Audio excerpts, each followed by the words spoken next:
Hi everyone, this is Surina. You're watching Now It's So Vivid. I'm going to attempt to bring some levity back to my channel. I realize my previous two videos were a bit on the somber and pensive side. I can assure you I'm no less thoughtful, as you're about to find out, because I decided that today was the day that on video I'm going to tackle the very complicated and sticky topic of the year card. Fair warning to you all, this video contains quite a bit of math. So this is a concept I was introduced to only within the past year. It was from one of my witch camp friends who brought to my attention the concept of the year card. I've done a bit of research on it online, and surprisingly there are not too many resources. Most of them aren't sort of set in stone, and I think that there is a particular reason for that. I do know that in particular I saw a blog post by Jessie Huntenberg, who is someone who I respect very much, and I have a great respect for her as a tarot reader, and even she didn't quite know how to pin the year card down, and once I started really picking this concept apart, I started realizing that there were some glaring math errors, especially for me, because of how the year cards are calculated. So for those of you who are not familiar with this concept, basically you take the number of the month you were born plus the day plus the year.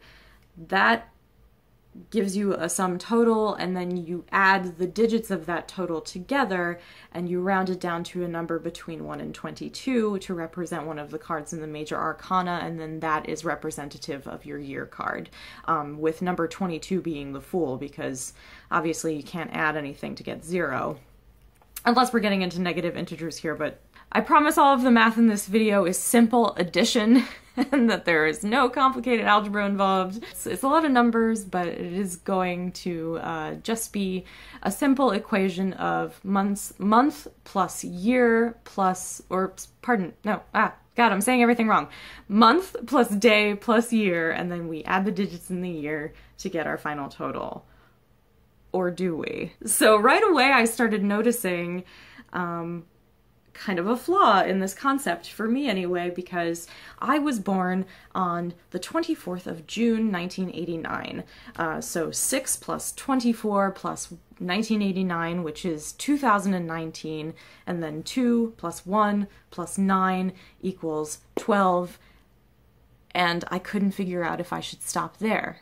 So my first question already was, well, is my birth card the Hanged Man? Or is it the Empress? I couldn't figure out where I should stop adding things together.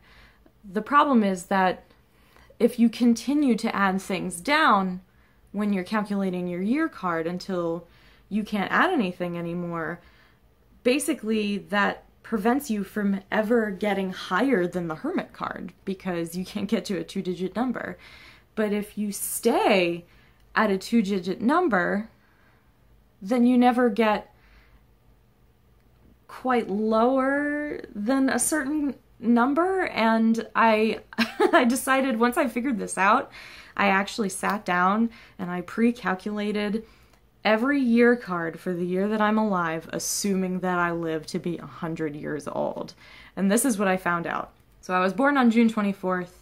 An easy shortcut for me is going to be 6 plus 24 is 30, so I'm going to add 30 to any of the years.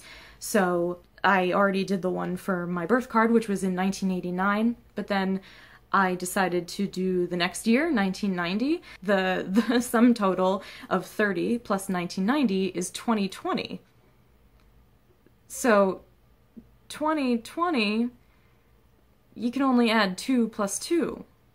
We don't add the zeros because they don't have any value. So 2 plus 2 is 4. So I just went from 12 to 4, which means that maybe my birth card was the Empress? I don't know.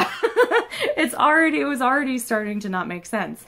So I decided to add all of the years starting in the 90s until 1999, which was the year I turned 10, and then I got the number 13, or maybe 4. because of 1 plus 3. Then when I got to the year 2000, the year I turned 11, 30 plus 2000 is 2030, and 2 plus 3 is 5.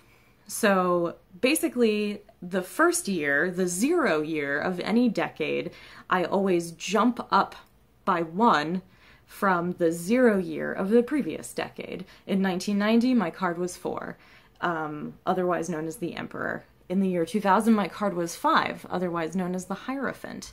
I went in sequential order, so in 2000 it was 5, and then in 2001 it was 6, 2002 it was 7, 8, 9, and then from 2005 to 2009 we were into the ambiguous 2-digit zone, so I was either a 10, so a Wheel of Fortune in 2005, or I was the Magician in 2005 because of 1 plus 0. Basically, if I don't allow myself to ever narrow the digits down, I can never get to the 1, and I can never actually get to some of the lowest cards in the major arcana. But then in 2009, I was at a 14. In 2010, I was back to a 6. And I continued to do this for each of the decades of my future, again, assuming that I'm going to live to be 100 years old. And within my lifetime, I never actually reach the Fool card. I don't even actually reach the World card, because nothing that I've put together in a hypothetical 100-year life ever gets down to the digit 21. I can show you some of this math, y'all. I mean, like, I got it all up in this notepad document. I'm gonna try to, like, do some tricky camera work here, because I got my cell phone on selfie mode. But basically, like, my year card, or my birth card rather, is 12, but maybe it's also 3. And then at a certain point, I just gave up on doing all of the years in between the decades, so I just did the 0 year and the 9 year. And basically, in each of the decades, I go up 1, but then I got to the year 2070, and I went from 11 to 3. Are you guys seeing this shit? It's really, it just strikes me as something that is so deeply flawed that I know that within my own calculations for my own life, I prefer not to use this method anymore, just because, first of all, I can't assume that I'm ever taking the quote-unquote fool's journey, so I'm not actually going through the major arcana in order hardly ever. And because of that ambiguity between choosing the card that is the 1-digit number over the 2-digit number, there are instances where I'm not really sure which of these archetypes I should be following, if any at all. And it's for that reason I've just decided to discard this concept altogether. Haha, discard. Card puns. Anyway, basically, if this is a practice that you implement in your own life, if you're an enthusiast of tarot, or if this is something that really interests you, by no means am I telling you you shouldn't do this. If it's something that really resonates with you, I am in no position at all to be dictating what you do with your life, or in your magical practice, or in your tarot practice. You don't have to listen to me. But if I'm coming from my own perspective here, the way that I calculate my year cards, it really doesn't make sense. I never get to the World card in an entire hypothetical 100-year life. Not once, not ever. And I never get to the Fool card either, because I can't ever get to the number 22.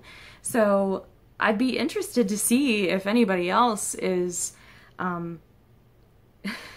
quite as mad as me and would attempt to calculate out their year cards and see if you guys get some very different results from me, because personally I would love to know. I could just like make up a birthday out of nowhere and try to do it myself, but I would prefer if you guys could weigh in with your opinions on this topic, because I'll tell you what, it was an interesting concept at first, and I'm all about numerology and just sort of sacred math in general, so I was just like, yeah, cool, great, and then I did it, and I was like, wait, I'm sensing a problem here. So, So yeah, the year card. My attempt to perhaps debunk, I don't know, I don't want to be sensationalist about it, but yeah, not for me, you guys. Not for me. If you guys have any input, if you see any math errors, or if you think I'm way off the mark, please drop me a line in the comments. I would love to have a discussion about this, especially among my my tarot friends. I respect your opinions on this, especially for those of you who are more experienced in tarot than me. I still consider myself kind of a beginner or a novice tarot reader. I really only ever read for myself, and I'll occasionally read for friends, but I am by no means an experienced tarot reader. I do it for my own personal enjoyment and for my own personal growth. So yeah, if you have anything to say, do let me know. I hope this has given you something to think about and has amused you as much as it amused me. I hope everybody is keeping their wits about them during the eclipse season. I'm so looking forward to seeing a partial solar eclipse. I'm not going anywhere for the eclipse. I'm going to stay in Pennsylvania, and we only get partial visibility here, but that's good enough for me. I'm excited for the event either way. I hope everybody enjoys, and until next time, sweet dreams.